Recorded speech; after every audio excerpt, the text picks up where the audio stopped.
El Día de Muertos se ha vuelto una fiesta representativa del pueblo mexicano, una tradición que mantiene vivo el homenaje a la muerte para recordar, traer de vuelta al corazón etimológicamente la vida y las acciones de aquellos que fallecieron. Sin embargo, poco a poco se ha convertido en días de fiesta, donde nos burlamos de una etapa de la vida de la que inminentemente formaremos parte.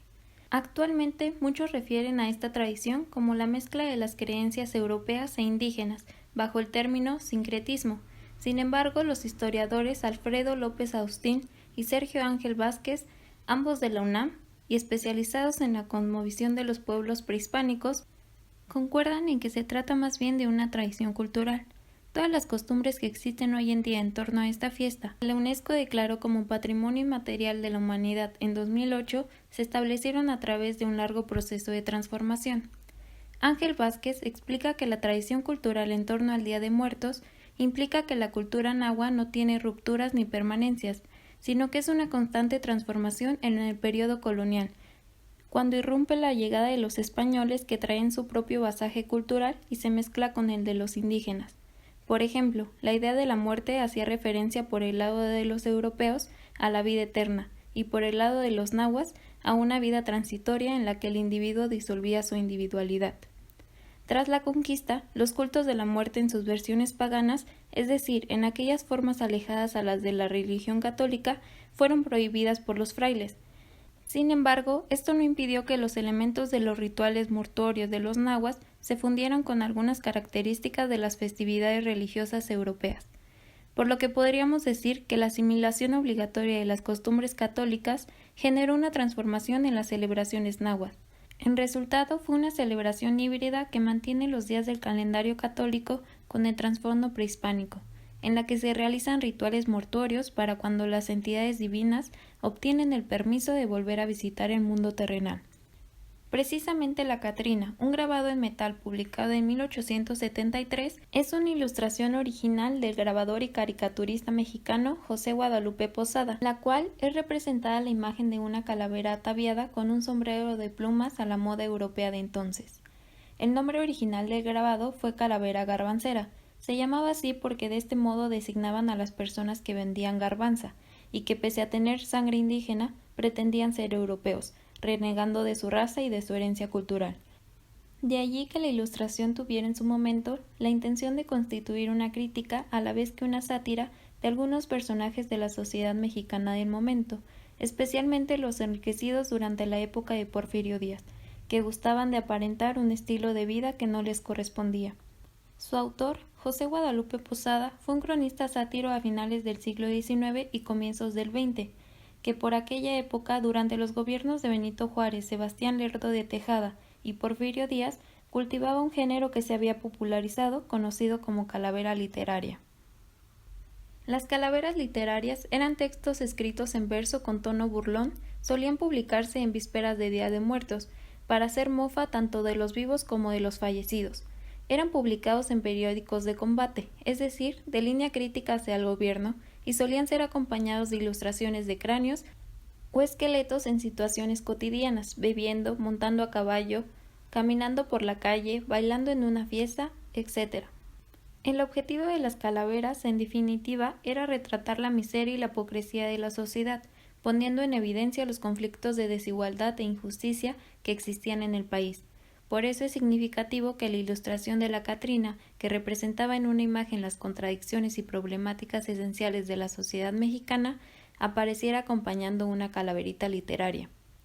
Fue el reconocido muralista Diego Rivera que en su mural titulado Sueño de una tarde dominical en la Alameda Central, realizado en 1947, pone a la calavera junto a otros personajes relevantes de la historia mexicana, como Hernán Cortés, Sor Juana Inés de la Cruz, Benito Juárez, Frida Kahlo y una versión infantil del propio pintor.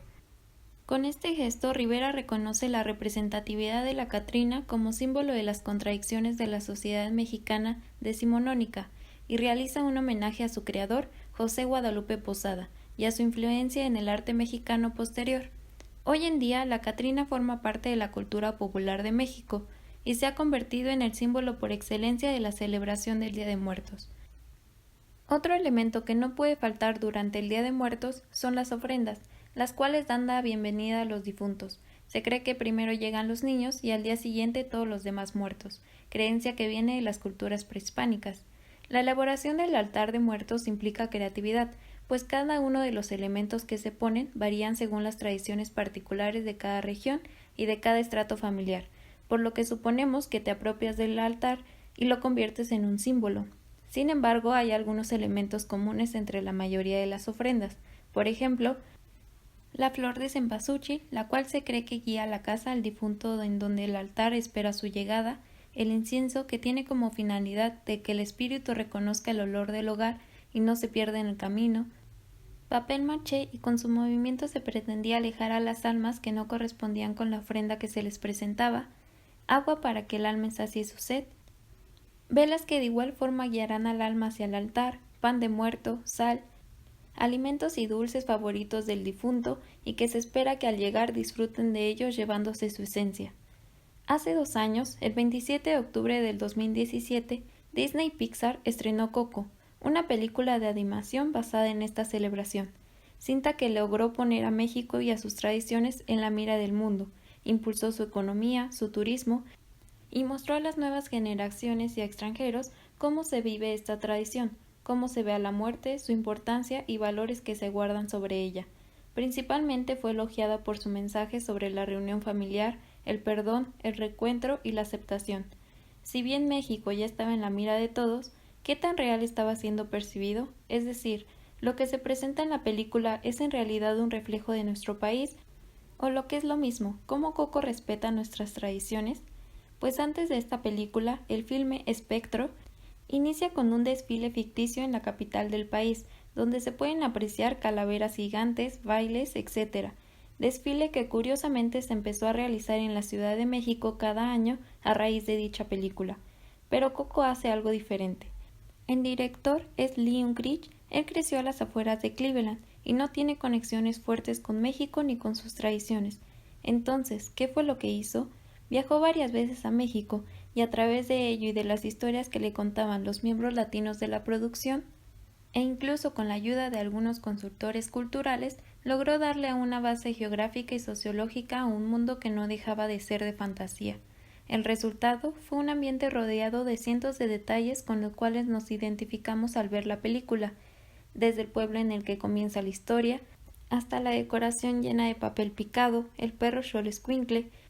cruces e imágenes religiosas en las casas, máscaras de luchadores, alebrijes, caminos de pétalos de la flor de cempasúchil, la inspiración de escenarios comunes para crear su Mictlán, incluyendo referencia de las pirámides prehispánicas y el Palacio Postal de la Ciudad de México, entre otros. Además, resalta el folclore y la cultura popular, así como los íconos de pueblo. Por ejemplo, el homenaje que se hace a Pedro Infante y a Jorge Negrete con el personaje de Ernesto de la Cruz, o que podamos ver a Frida Kahlo, Cantinflas, Agustín Lara y hasta la Catrina de José Guadalupe Posadas en algunas escenas. Cuando salió la película, como dijimos, la mayoría de los comentarios fueron positivos, pero aún había quienes se quejaban de que una producción extranjera hiciera algo sobre el tema, y peor aún, que lucraran con nuestras tradiciones, incluso que quisieran registrar el nombre Día de Muertos. Pero más allá de todo eso, creemos que Coco nos recuerda lo mucho que los mexicanos nos gustan las fiestas, la comida, la bebida, juntarse con la familia e incluso la música,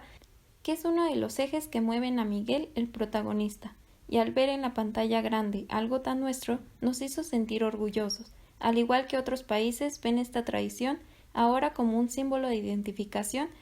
para tener a México en el mapa.